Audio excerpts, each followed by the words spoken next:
मैनू एक गाथा याद आई। गौतमी नाम की एक भगतनी हुई है बौद्ध जगत दे च। इहदा किधरे इकलौता लड़का बेवा से इकलौता लड़का चलाना कर गया 3-4 साल का। अजे भिक्षुणी नहीं हुई सी। गोद दे चुक के उसे लाश नूं रोंदी फिर रही सी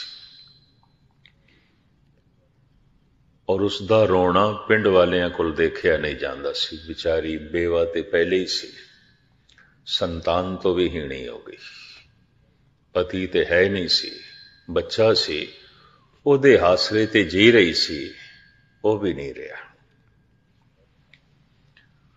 किसी नूं तरस आया, उन्होंने कह दिता शहर दे महात्मा बुद्ध आए ने,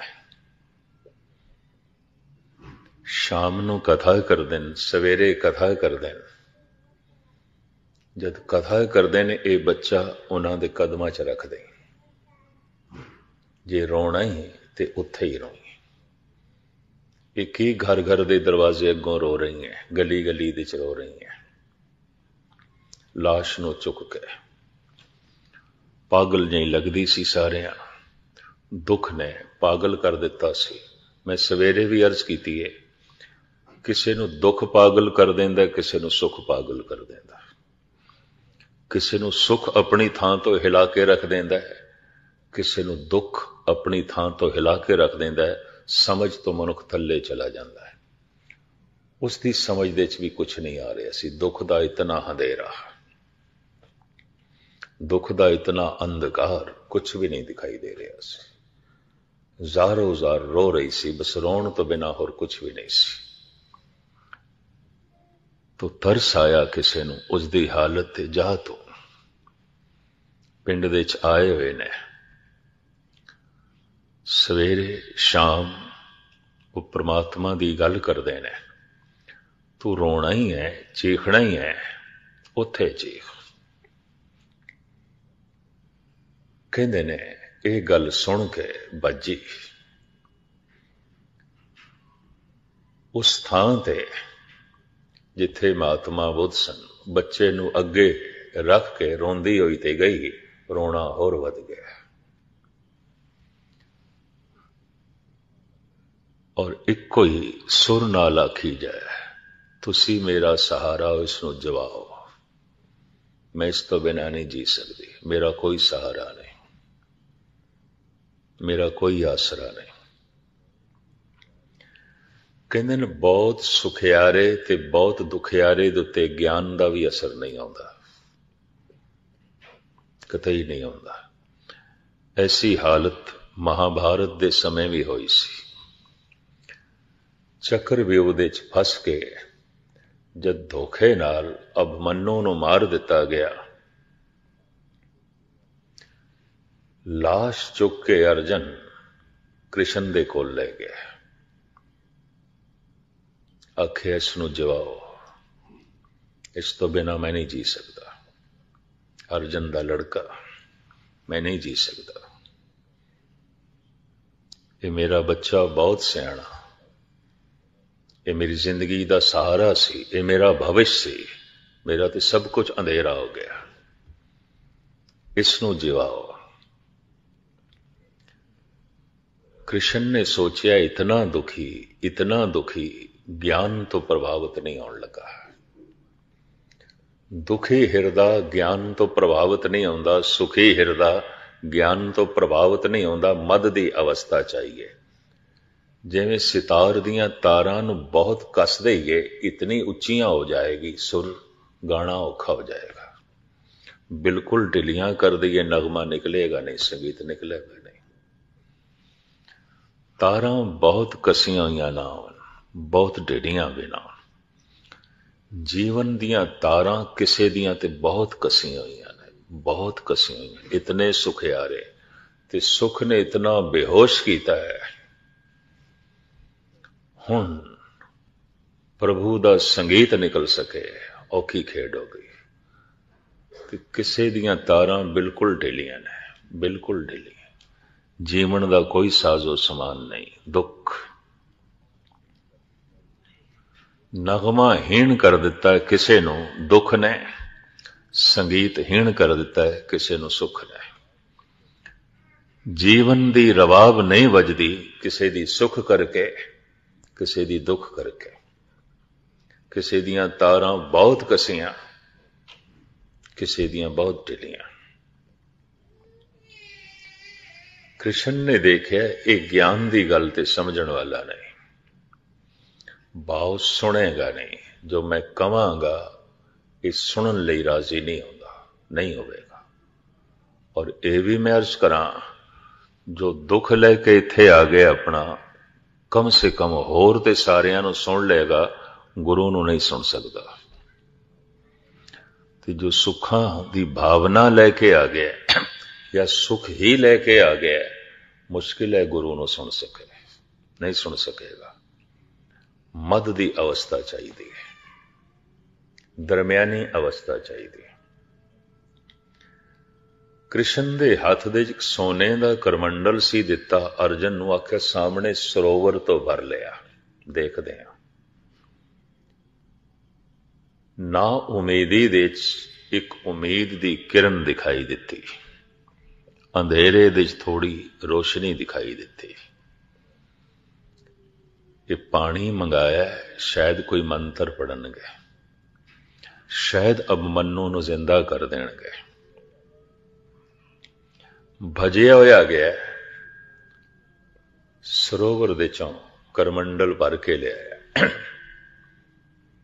ਕ੍ਰਿਸ਼ਨ ਦੇ ਅੱਗੋਂ ਰੱਖਿਆ, ਆਖਿਆ ਭਗਵਨ ਜਿਵਾਓ ਮੇਰੇ ਬੱਚੇ ਨੂੰ।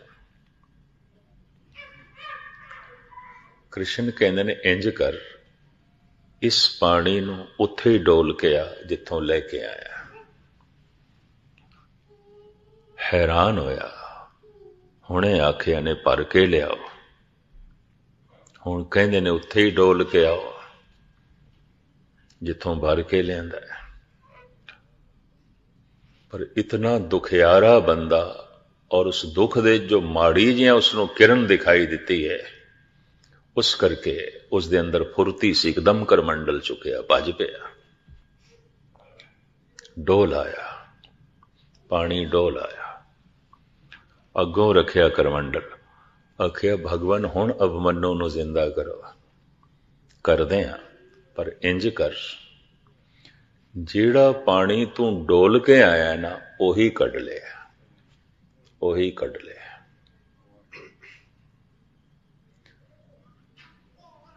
ਜਿਹੜਾ ਪਾਣੀ ਤੂੰ ਡੋਲ ਕੇ ਆਇਆ ਨਾ ਸਰੋਵਰ ਦੇ ਵਿੱਚ, ਉਹੀ ਕੱਢ ਕੇ ਆ, ਦੂਸਰਾ ਨਹੀਂ ਚਾਹੀਦਾ ਮੈਨੂੰ।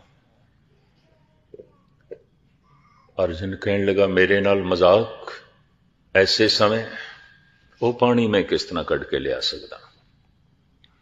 ਉਹ ਤੇ ਸਰੋਵਰ ਦੇ ਵਿੱਚ ਲੀਨ ਹੋ ਗਿਆ। ਕ੍ਰਿਸ਼ਨ ਕਹਿੰਦੇ ਨੇ ਮੈਂ ਤੇਰੇ ਨਾਲ ਮਜ਼ਾਕ ਨਹੀਂ ਕਰ ਰਿਹਾ, ਤੂੰ ਕਰ ਰਿਹਾ। ਛੋਟੇ ਜਿਹਾ ਸਰੋਵਰ ਦੇ ਵਿੱਚ ਕਰਮੰਡਲ ਦਾ ਪਾਣੀ ਤੂੰ ਡੋਲ ਕੇ ਆਇਆ, ਉਹੀ ਪਾਣੀ ਤੂੰ ਕੱਢ ਕੇ ਨਹੀਂ ਲਿਆ ਸਕਦਾ। ਪਰਮਾਤਮਾ ਇੱਕ ਵਿਸ਼ਾਲ ਸਾਗਰ, ਅਭਿਮਨੂ ਦੀ ਆਤਮਾ ਇੱਕ ਨਿੱਕੀ ਜਿਹੀ ਬੂੰਦ, ਉਹ ਨਿੱਕੀ ਜਿਹੀ ਬੂੰਦ ਜਿਹੜੀ ਉਸ ਵਿਸ਼ਾਲ ਸਾਗਰ ਦੇ ਲੀਨ ਹੋ ਗਈ ਹੈ, ਮੈਂ ਕਿੱਥੋਂ ਕੱਢ ਕੇ ਲਿਆਵਾਂ, ਕਿਸ ਤਰ੍ਹਾਂ ਕੱਢ ਕੇ ਲਿਆਵਾਂ। ਚਰਨਾਂ ਤੇ ਝੁਕ ਗਿਆ, ਕਹਿੰਦਾ ਭਗਵਾਨ ਸਮਝ ਪੈ ਗਈ, ਸਮਝ ਪੈ ਗਈ। ਕ੍ਰਿਸ਼ਨ ਕਹਿੰਦੇ ਨੇ ਸਮਝ ਨਹੀਂ ਪਈ, ਦੁੱਖ ਦਾ ਪਰਦਾ ਹਟ ਗਿਆ, ਦੁੱਖ ਦਾ ਪਰਦਾ ਹਟ ਗਿਆ। ਮੈਂ ਫਿਰ ਅਰਜ਼ ਕਰਾਂ, ਕ੍ਰਿਸ਼ਨ ਕਹਿੰਦਾ ਮੈਂ, ਅਰਜਨ ਕਹਿੰਦੇ ਨੇ ਮੈਨੂੰ ਸਮਝ ਪੈ ਗਈ, ਪਤਾ ਚੱਲ ਗਿਆ, ਸਮਝ ਪੈ ਗਏ। ਨਹੀਂ, ਤੈਨੂੰ ਬੋਧ ਪ੍ਰਾਪਤ ਨਹੀਂ ਹੋਇਆ, ਪਰਦਾ ਹਟ ਗਿਆ। ਕਿਹੜਾ? ਦੁੱਖ ਦਾ। ਉਹਦੇ ਹਟਦਿਆਂ ਹੀ ਤੈਨੂੰ ਕੁਛ ਦਿਖਾਈ ਦਿੱਤੀ ਹੈ ਅਸਲੀਅਤ। ਦੁੱਖ ਇੱਕ ਐਸਾ ਪਰਦਾ ਹੈ, ਕੁਛ ਵੀ ਨਹੀਂ ਦਿਖਾਈ ਦਿੰਦਾ, ਅੱਖਾਂ ਨੂੰ ਅੰਧਾ ਕਰ ਦਿੰਦਾ ਹੈ। ਔਰ ਸੁੱਖ ਵੀ ਇੱਕ ਐਸਾ ਪਰਦਾ ਹੈ, ਅੰਧਾ ਕਰ ਦਿੰਦਾ ਹੈ, ਕੁਛ ਵੀ ਨਹੀਂ ਦਿਖਾਈ ਦਿੰਦਾ। ਇਹ ਵੀ ਮੈਂ ਅਰਜ਼ ਕਰਦੇ ਹਾਂ, ਦੁੱਖ ਕਰਕੇ ਕੋਈ ਅੰਧਾ ਹੋਵੇ, ਜਗਤ ਦੇ ਵਿੱਚ ਬਹੁਤ ਥੋੜੇ ਨੇ।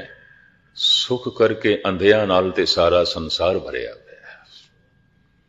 ਮੰਦਿਰ, ਮਸਜਿਦ, ਗੁਰਦੁਆਰੇ, ਚਰਚ ਅਗਰ ਉਜੜੇ ਨੇ ਬਹੁਤੇ, तो दुनिया दे पहले नालों बैरूनी सुख वधिया, इस करके उजड़े ने। ये भी मैं अर्ज करा, जे स्रोत घट गई है परमात्मा दी तो सुख करके घटी है। मुख्तसर में अर्ज करा, वो गौतमी वो यही रोना जो अर्जन ने कृष्ण दे अगों रखिया सी, गौतमी ने बुद्ध दे अगों रखिया। यही मेरा बच्चा जिंदगी दा सहारा है, मेरे जीवन दा सहारा है, मैं इस तो बिना नहीं जी सकती। रोई जाए रोई जाए रोई जाए। महात्मा बुद्ध कहते ने, गौतमी एक काम जे तू कर सके तेरे बच्चे नूं जिवा देंदे आ, जिवा देंदे आ। एक काम कर, एक मुठ चावलों दी उस घरों मंग के लिया जिस घर दे कदी कोई अर्थी ना उठी होवे, मंग के लिया, मैं तेरे बच्चे नूं जिवा देंगा।